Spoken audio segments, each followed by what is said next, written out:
මෙරට වාර්තා වෙන ගොඩබිම්වාසී සර්පයින් අතරින් මධ්‍යන මාරක මාත්‍රාව අනුව උග්‍රම විසහිත සර්පයා ලෙස තෙල් කරවලා සඳහන් කරන්න පුළුවන්. දකුණු ආසියානු කලාපයේ ප්‍රදේශ රැසකම සර්ප දෂ්ටන නිසා සිදුවන මරණ බොහෝමයකට මෙම සර්පයා හේතු වෙලා තියෙනවා.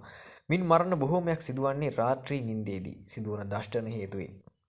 දිවා කාලයේදී සංරචනය සිදු නොකරන නිසාත් රාත්‍රී කාලයේදී පැමිණෙන දෂ්ට සිදුකර කාටත් නොපෙනීම පලා යන නිසා ඇතැම් ආසියානු සංස්කෘතින් වල සර්ප පිසාචයා ලෙසද හඳුන්වනු ලැබෙනවා. වියලි කලාපයේ ඇතැම් ගම්මුන් මගමර්මා ලෙසද හැඳින්වෙන්නේ මෙම සර්පයයි. මුදුකරවල දෂ්ටනය කළ පුද්ගලයෙකුට සාමාන්‍යයෙන් කිලෝ 60ක් පමණ වන පුද්ගලයෙකුට මිලිග්‍රෑම් 2ක් හෝ 3ක් හොඳටම ප්‍රමාණවත් වනවා ඔහුගේ ජීවිතයෙන් ඔහුට සම ගැනීමට. රෝග ලක්ෂණ හඳුනාගන්නේ කොහොමද කියනවා නම් කාලයත් සමග සටන් කරලා විෂ ශරීරයට ඇතුළු වූ පසු රෝග ලක්ෂණ මතුවන්නේ ක්‍රමානුකූලව. මෙම අධීර හඳුනා ගැනීම ජීවිතේ බේරා ගැනීමට අත්‍යවශ්‍ය වෙනවා. අපි දැන් කතා කරමු ශරීරයට මෙම සර්පයාගේ විෂ ඇතුළු වන වෙලාවන් මොන වගේද කියලා. පැය 1-2ක් අතර මුල්ම අනතුරු ඇඟවීම. උදරයේ වේදනාව. උදාහරණයක් ලෙස බඩේ කැක්කුම. මෙය මුල්ම ඇතිවන ප්‍රධානම ලක්ෂණය. 2 වමනය. උදරයේ වේදනාව සමග වමනය ඇතිවිය හැක. 3 සිහි මද ගතිය. සුළු නිදිමත ස්වභාවයක් ගැනීම. පැය 2-4 ස්නායු පද්ධතියට බලපෑම් ඇරඹීම. ඇස් පෙනීමේ ගැටලු, ඇහි පිය භාගයට වැසීම, පෙනීම බොඳවීම හෝ රූප දෙකක් පෙනීම, තීත්ව දර්ශනය හටගන්නවා. ඊළඟට මුහුණේ මාංශ පේශී දුර්වල වීම, කට ඇරීමට අපහසු වීම, මුහුණේ ඉරියව් වෙනස් වීම දැක් ගන්න පුළුවන්. පැය 4-6 තත්ත්වයක් වන විට තත්ත්වය බරපතල වීම, ගෙලෙහි ගිලීමේ අපහසුව, කෙළ වතුර හෝ ආහාර ගිලීමට නොහැකි වීම. ශරීරයේ දුර්වල වීම, අත්පා එසවීමට සහ චලනය කිරීමට අපහසු වීම, මස්පිඩු වේදනාව. පැය 6-8 අතර ජීවිතයට තර්ජනයක් වන අධීර. හුස්ම ගැනීමේ දැඩි අපහසුතාවය විෂ මගින් ශ්වසන පද්ධතිය ආමාශය පේශී අක්‍රිය කිරීම නිසා හුස්ම ගැනීම නතර විය හැක. මෙය මරණයට ආසන්නතම හේතු වෙන්න පුළුවන්. කෝම තත්ත්වයට පත්වීම. රෝගියා සිහසුන් තත්ත්වයේ පත්වෙන්න පුළුවන්. තෙල්කලවා දෂ්ටනයට ප්‍රතිකාර ගැන කතා කරනකොට මෙම සත්වයාගේ දෂ්ටනයට ප්‍රතිවිෂ කුප්පි 10ක් කඩිනමින් ලබා දීම සිද්ධ වෙනවා.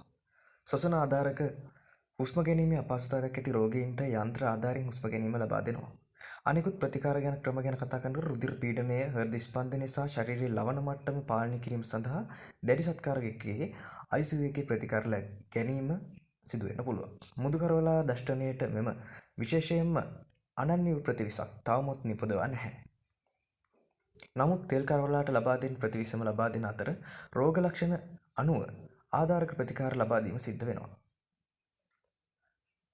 කාලය තීරණාත්මක වෙනවත් සමග රෝගයාගේ ලක්ෂණ මතුවන තෙක් බලා නොසිටින්න.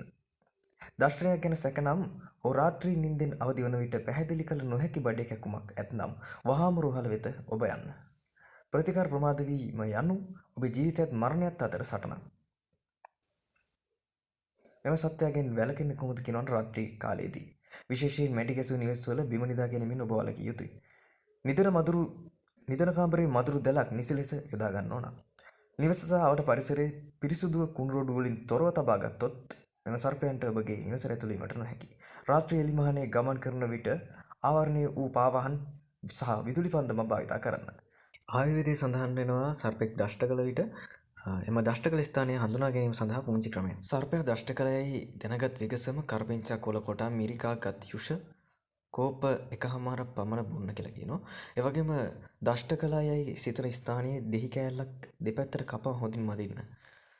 තුන්වෙනියට ස්ථානයේ නොපෙනේ නම් පැපොල් කැටයක් ගෙන මූණත කපා හොඳින් මදින්න කියලා සඳහන් වෙනවා. ලේ බිඳුවක් මතුනවලු එම සපා කාපු ස්ථානයේ.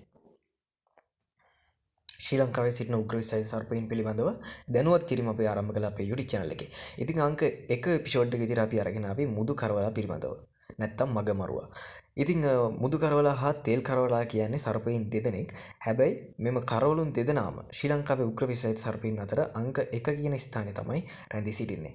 ඒ නිසා ඔබ දැනුවත් විය යුතුයි මෙම සර්පයන් දෙදෙනාගේ කුමන හෝ සර්පයෙක් දෂ්ට කළහොත් ඔබ අනිවාර්යෙන් වෛද්‍යවරයෙකු වෙත අනිවාර්යෙන්ම යා යුතුමයි.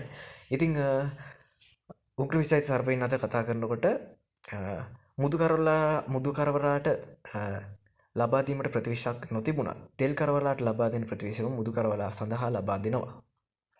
ඉතින් අපේ ඊළඟ වීඩියෝ වලින් ශ්‍රී ලංකාවේ සිටින උග්‍ර විෂහිත සර්පයින් ගැන එපිසෝඩ් 1 2 3 4 5 ඒ වගේ ආකාරයට අපි ඉදිරියට ඉදිරිපත් කරනවා. ඉතින් අපේ වීඩියෝ අනිවාර්යෙන් නරඹන්න කියලා ඔබෙන් ඉල්ලා සිටිනවා. ස්තුතියි.